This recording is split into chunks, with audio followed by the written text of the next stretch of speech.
Hey students, today's is topic about fish predators and their control. So आज के topic में हमको brief में देखना है कि फ़िश प्रेडेटर्स और उनके कंट्रोल को हम किस तरह से कंट्रोल कर सकते हैं। इससे पहले वाला जो वीडियो था उसमें हमने देखे थे कि प्रेडेटर्स किससे कहते हैं और हमने उसको बताया भी था कि किस तरह के मेथड से कंट्रोल करते हैं। पहला था मैकेनिकल मेथड और सेकेंड था केमिकल मेथड। तो दो तरह से इसको कंट्रोल किया जाता है।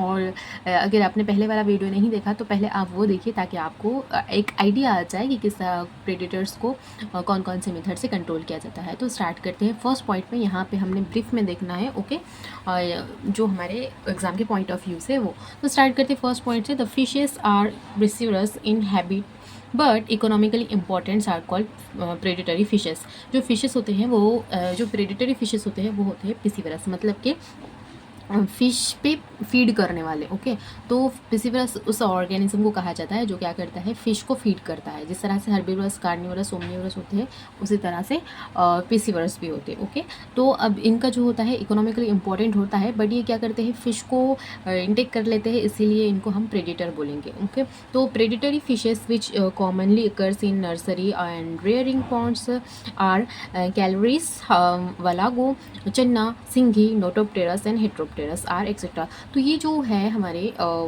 फिश प्रेडेटर्स, उनके कुछ नाम दिए गए हैं, जैसे कि नोटोप्टेरस हो गया, हेट्रोप्टेरस हो गया, है ना, वलागो हो गया और चिन्ना हो गया, सिंगी। ये सब क्या है, हमारे फिश प्रेडेटर्स हैं, उनके नाम हैं, याद कर लीजिए आप।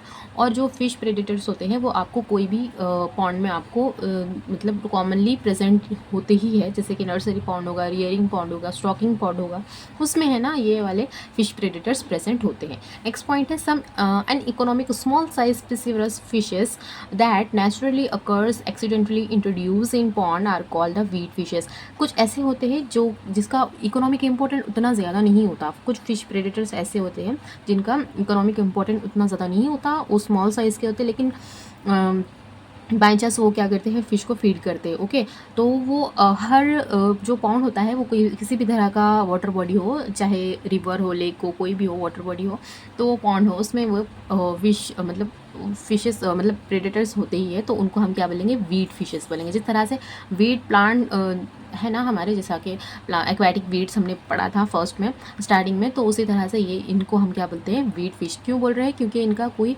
इंपॉर्टेंस नहीं है ना, इसलिए हम इनको वीट फिशेस बोल रहे हैं। ओके, तो नेक्स्ट पॉइंट देखते हैं।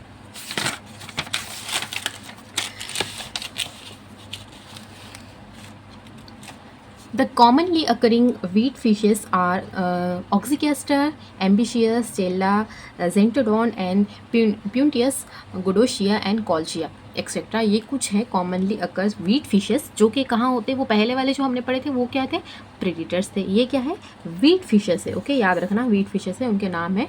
तो इसमें से आपने सिर्फ दो भी नाम याद रख लिए, दो से अच्छा तीन रख लीजिए। सो स्टार्ट करते हैं mechanical control. So first point है predatory and weed fishes are remove from ponds by repeated dragging net. हमको क्या करना है, यहाँ पे ड्रैगिंग नेट का इस्तेमाल करना है, और वो भी रिपीटेड मैनर में।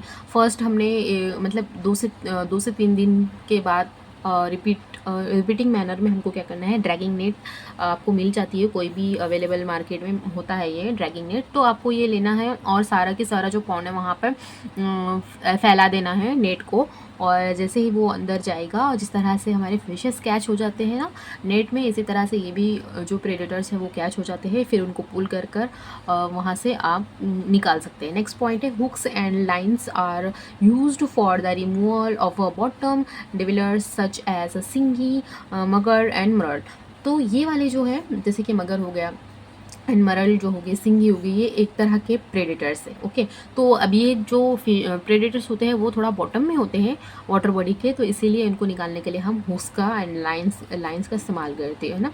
ओके, नेक्स्ट वाला पॉइंट है complete removal of such fishes from pond is not possible by this method, hence the dewatering of pond can done for complete removal. अब ये वाला जो मेथड है, जैसा कि मैंने पहले ही बताया कि उतना मतलब बेस्ट मेथड नहीं होता है रिमूव करने के लिए सारे के सारे प्रेडेटर को। तो इसलिए हम क्या करते हैं, पॉन्ड में से डिवाटरिंग करते हैं। मतलब कि डिवाटरिंग में हम क्या करेंगे, जितना भी पॉन्ड का पानी है उसको वहाँ से रिमूव कर देंगे, और फिर अब रिमूव करेंगे तो वहाँ से ऑटोमेटिकली जो हमको फिशेस है वो, और फिशेस भी हमको मिल जाती है, और फिर प्रेडेटर्स उसको हम अलग कर सकते हैं। ओके, तो लेकिन ये इसमें थोड़ा सा एक तरह का नुकसान हो जाता है, जो फिशेस होती है अवेलेबल उनका थोड़ा क्या जो है वो हमको, मतलब अगर फिशेस है वहाँ पे अच्छी खासी, तो फिर वो उनका भी नुकसान हो जा रहा है ना, तो उनकी डेथ हो जाती है। तो ये तो उतना पॉसिबल नहीं होता है। Therefore the complete removal of unwanted fishes है ना, मतलब वांटेड फिशेस का नुकसान हो जा रहा है, लेकिन कंप्लीट जो अनवांटेड फिशेस है उनको तो हमको हटाना ही है वहाँ से। तो हमको क्या करना पड़ता है, फिर कोई पॉइजन का इस्तेमाल करना पड़ता है ना। तो हमने क्या करते हैं, यहाँ पे कुछ केमिकल्स और पॉइज़न का इस्तेमाल करते हैं, और उसके यूज़ कर फिर हम क्या करते हैं, जो प्रेडेटर्स है और वीट फिश है उनको कंट्रोल करते हैं। तो ये वाला जो था हमको नेक्स्ट इसमें पढ़ना था, जिसमें हमने केमिकल कंट्रोल ऑफ प्रेडेटर्स देखना है। ओके, तो नेक्स्ट वाला जो टॉपिक होगा वो होगा chemical control of predators. Okay, तो उसमें हम पॉइजन्स कौन कौन से हैं और कौन कौन से डेरिवेटिव्स हैं जिसके हेल्प से हम प्रेडेटर्स को कंट्रोल कर सकते हैं, वो हम उसमें पढ़ते हैं। ओके, सो नेक्स्ट है क्या method, chemical control of predators and weed fishes. तो इसमें हम फर्स्ट पॉइंट पढ़ेंगे, for the complete removal of predators and weed fish poison should be selected carefully. अब हमें ये वाले मेथड में जितने भी केमिकल्स हम पढ़ेंगे, इससे पहले वाले जो हमने केमिकल्स पढ़े थे वो भी, जो भी हम देखेंगे वो सारे केमिकल्स को हमें केयरफुली सिलेक्ट करना पड़ता है, ताकि उससे जो हमारी जो फिशेस है जिसको हम कल्चर कर रहे हैं उन पर कोई साइड इफ़ेक्ट ना हो। तो ये बहुत ध्यान में रखना पड़ता है कि किस तरह का केमिकल हम इस्तेमाल कर रहे हैं, ताकि सिर्फ उससे प्रेडेटर्स की डेथ हो, बाकी दूसरे कोई भी चीज़ कंट्रोल ना हो, उसकी वजह से हमारे फिशेस को कोई हार्म ना हो। Okay, the poisons used in pond for control of unwanted fishes are classified as, जिस तरह से हमने देखा था plant derivatives and chlorinated hydrocarbon and organophosphate, ये क्या थे, कुछ केमिकल्स थे और कुछ पॉइजन्स है जिसका इस्तेमाल करके हम क्या करते हैं, कंट्रोल करते हैं वीट फिशेस को। ओके, तो फर्स्ट हमने देखा था कि प्लांट डेरिवेटिव्स है ना, तो प्लांट डेरिवेटिव्स में हमने क्या देखा था कि ये ऐसे थे जिसके जो प्लांट से बनते हैं। ओके, हर्ब या प्लांट ऑर्गेन से। ओके, तो फर्स्ट इसमें आ गया है महुआ ऑयल केक होता है एक, यहाँ पर ये होना चाहिए। तो ये वाला जो है प्लांट से निकलता है ना। तो देखो फर्स्ट क्या पॉइंट क्या बोल रहा है, mahua oil cake contain 4 to 6% saponin. यहाँ इसमें क्या होता है, सेपोनिन होता है एक तरह का पॉइजन्स महुआ ऑयल केक में। It इंटर्स the blood stream of fishes through gills and buckle tissue. अब ये क्या करता है, जैसे ही इसको इस अगर सपोज़ हमने ये वाला जो महुआ ऑयल केक है इसको स्प्रेड कर दिया वाटर बॉडी में, तो जैसे ही ये इसको फ़िश इंटेक करती हैं तो ये डायरेक्टली इस गिल के स्ट्रीम में जाता है, फ़िश के ब्लड स्ट्रीम में जब ये जाता है तो क्या होता है नेक्स्ट का, it causes haemolysis of RBC which result in death of fishes. जो क्या करता है, हीमोलाइसिस करता है, मतलब कि हीमोग्लोबिन की कमी हो जाती है ब्लड के अंदर, और अगर हीमोग्लोबिन की कमी होगी तो ऑक्सीजन किससे पॉइंट होगा, और ऑक्सीजन नहीं मिलेगा तो फिर तो जो उसका रिजल्ट निकल के आना है वो तो डेथ ही होगी फिशेस की। ओके, समझ में आया। नेक्स्ट पॉइंट है, for the complete removal of undesirable fishes it should be apply at the rate of 200 ppm to 250 ppm। तो इसको अगर हमको कंप्लीट रिमूव करना है इसी से ही सिर्फ, तो हमें इसका अमाउंट कितना लेना पड़ेगा, मतलब इसका जो कंटेन हमको इतना लेना पड़ेगा 200 से 250 ppm इतना लेंगे, तब जाके पूरा टोटल ये क्या होगा, रिमूव होगा। नेक्स्ट पॉइंट है, for better result it should be apply at least 15 days before the stocking of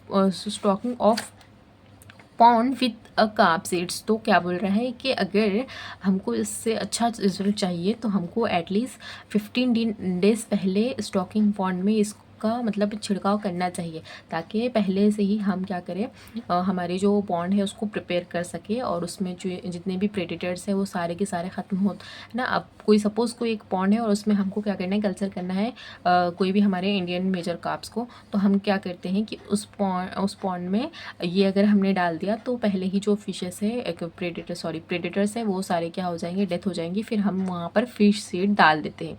okay, चलो अब नेक्स्ट वाला देखते हैं। डेरीज रूट पाउडर, नेक्स्ट है derris root powder. It contain 1 to 5% और rotenone as active poisons. It damage the respiratory system of fishes, fishes and causes their death. तो जैसे ही हम डेरीज रूट पाउडर को डालते हैं वाटर बॉडीज़ में, और जब उसको फ़िश इंटेक करती है तो वो डायरेक्टली अटैक करती है फ़िश के रेस्पिरेटरी सिस्टम पर, है ना, और वो सारा के सारा डैमेज हो जाता है। Does required it varies from 4 ppm to 20 ppm। तो इसका कितना अमाउंट चाहिए हमको, 4 to 20 ppm डालेंगे ताकि अच्छा खासा जो फिश प्रेडेटर है उनका कंट्रोल हो जाए। Effects of poisons remain in water for about 4 to 18 days। तो अगर इसका अच्छा इफेक्ट हमको चाहिए, देखना है अच्छा रिजल्ट, तो हमको इससे 4 to 18 days तक ये कंटिन्यूसली मतलब डालना होगा वाटर बॉडी के अंदर डेयरी पाउडर को, ताकि अच्छा से हमको हमारा जो विश प्रेडेटर्स है वो अच्छे से कंट्रोल हो जाए। ओके, नेक्स्ट देखते हैं।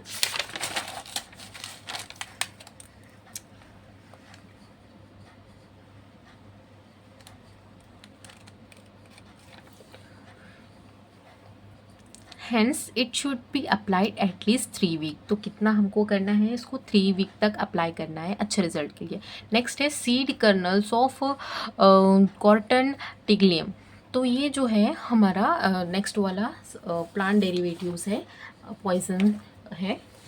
चलो फर्स्ट पॉइंट पढ़ते हैं। The powdered seed kernel of a cotton tiglium at the rate of 3 ppm to 5 ppm% found very effective in killing the predatory fish। तो हमको इसका कितना परसेंट लेना है, 3 ppm to 5 ppm लेना है अच्छे से इफेक्ट के लिए, प्रेडेटर को कंट्रोल करने के लिए। नेक्स्ट है sugar cane jaggery and tamarind seed. तो जो हमारा शुगर कैन जागरी जो होती है, गुड़ जिसको हम बोलते हैं, वो हमको कितना है, 1% लेना है अच्छे इफेक्ट के लिए।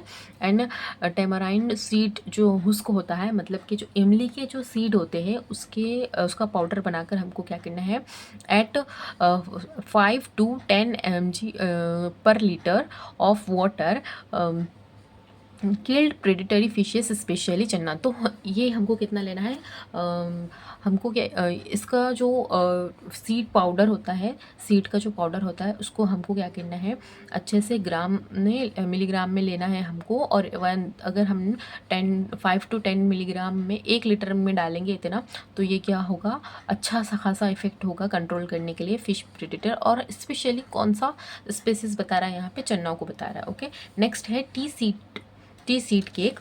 तो it should be use at least 1 month before the stocking of pond with carp seed. तो हमें यहाँ इसको भी क्या करना है, जब भी हमारा स्टॉकिंग हम डालते हैं पॉन्ड के अंदर, सीड हो गया, फिश सीड हो गए, तो उस वो होने से पहले ही हमको क्या करना है, ये टी सीड केक को डालना है। ओके, ताकि पहले ही जो सारे प्रेडेटर्स हैं उनकी डेथ हो जाए। Okay, it serves not only fish poison but also fertiliser. तो ये एक तरह का नॉट ओनली सेवर है फिश इसके लिए, फिशेस के लिए, बट ऑल्सो ये क्या है, एक तरह का फर्टिलाइज़र भी है। ओके, जिससे क्या होता है कि हमारे जो फिशेस हैं उनकी जो ग्रोथ है वो अच्छी होती है, उनका जो डेवलपमेंट है वो उसमें इम्प्रूवमेंट आता है। ओके, तो नेक्स्ट देखते हैं। नेक्स्ट ये जो हमारे जो भी प्लांट डेरिवेटिव्स थे ये यहाँ पर ख़त्म होते हैं। नेक्स्ट हमने देखना है chlorinated hydrocarbon. Okay, it is most toxic to fishes, जो बहुत ज़्यादा टॉक्सिक होते हैं फिशेस के लिए। तो फर्स्ट इसमें है एल्ड्रीन। तो aldrin is soluble in paraffin, तो ये एक सॉल्युबल होता है पैराफिन के अंदर। It killed the predatory fish at 0.2 ppm। It should be used as a spray over the water surface of pond. अभी ये जो हम देख रहे हैं ये क्या है, एक केमिकल है जो आपको कोई भी चीप मार्केट में मिल जाएगा, अवेलेबल होगा, और इसको हम आप मतलब ऐसे ही बोलकर ख़रीद सकते हैं कि पॉइज़न चाहिए प्रेडेटर को मारने के लिए। ओके, तो अभी ये बहुत, अब वो तो डेरिवेटिव्स जो थे, प्लांट डेरिवेटिव्स, वो हम खुद से भी प्रिपेयर कर सकते हैं, लेकिन ये आपको रेडीली आपको मिल जाते हैं मार्केट के अंदर। ओके, तो फर्स्ट हमने एल्ड्रिन देख लिए। अब इसका सिर्फ यूज़ बताया और कितना यूज़ करना है, बस उतना ही है, ज़्यादा कुछ है नहीं। तो जो डाइल्ड्रिन है उसमें देखो, it's soluble in organic solvent, it should be used eight 0.01 ppm in the form of spray. तो अब इसको भी क्या करना है, आपको स्प्रे करना है। ये भी एक तरह का स्प्रे में स्प्रे मिलता है केमिकल का। ओके, नेक्स्ट है एंड्रिन। तो endrin is most poisonous chemical so far tried in India to kill the predatory fishes. In pond it is effective at 0.01 ppm. It is toxic effect last for about 2 weeks। तो अब ये जो है ये भी एक तरह का केमिकल है जो कि बहुत फेमस है इंडिया के अंदर फ़िश प्रेडेटर्स को किल करने के लिए। तो हमको ये क्या करना है, अब मतलब एटलीस्ट 2 weeks तक इसका इस्तेमाल करना है फ़िश प्रेडेटर को कंट्रोल करने के लिए। नेक्स्ट है Tafdrin 20। It contain 20% endrin as it is active poisons. इसमें क्या होता है, जो एंड्रीन होता है वो प्रेजेंट होता है 20%। It should be apply as a spray at 0.01 ppm. It will kill fishes within 2 to 3 hours। जो क्या करता है, बहुत ही ज़्यादा एक्टिव पॉइजन है जो क्या कर रहा है, सिर्फ 2 से 3 आवर्स में ही कंट्रोल कर दे रहा है किसको, वो जो फ़िश प्रेडेटर्स है उनको और वीट फिशेस को। ओके, कौन सा है सबसे ज़्यादा इफेक्टिव, टैफ्ड्रिन 20 है, ये याद रखना। ये आपको जो हमारे फिलिंग द ब्लैंक्स है उसमें पूछ सकता है। ओके, नेक्स्ट है ऑर्गेनोफॉस्फेट। तो ऑर्गेनोफॉस्फेट को देखते हैं, जिसमें सिर्फ हमने एक ही देखा था, है ना, जिसका नाम था DDVP, जो डाईमिथाइल डाइक्लोरोविनाइल फॉस्फेट होता है। Okay, it is available in India as a spray. ये भी किसके फॉर्म में प्रेजेंट है, स्प्रे के फॉर्म में, है ना। It kill the unwanted fishes at the concentrated ranging from the 3 ppm to 30 ppm। इसका इस्तेमाल हमको 3 ppm टू 30 ppm करना होगा। During application it control the human skin should be avoided. तो ये बहुत ज़्यादा हार्मफुल है, तो इसको जब भी हम स्प्रे करेंगे तो जो फिशरमैन है वो क्या करते हैं, बहुत ही मतलब एहतियात से इसको यूज़ करते हैं ताकि जो ह्यूमन की स्किन को इससे नुकसान ना हो। ओके, तो बहुत क्या बोलेंगे, बहुत ही एहतियात से हमको इसका इस्तेमाल करना हो। ओके, नेक्स्ट देखते हैं। तो हो गया, इतना ही था। ओके, तो इसको अच्छे से याद कर लेना क्योंकि ये बहुत इंपॉर्टेंट होता है। आपको 8 मार्क्स के लिए, 10 मार्क्स के लिए बिल्कुल पूछा जाएगा। बहुत इंपॉर्टेंट क्वेश्चन है और इसकी थेरी अब मैंने जितना हो सकता है उतना कम पॉइंट इसमें ऐड किए हैं। अगर आप बुक से पढ़ेंगे तो उसमें बहुत ज़्यादा भी पॉइंट ऐड है, लेकिन इतना काफ़ी है लिखने के लिए। ओके, तो इसको अच्छे से याद कर लेना। Okay, thank you.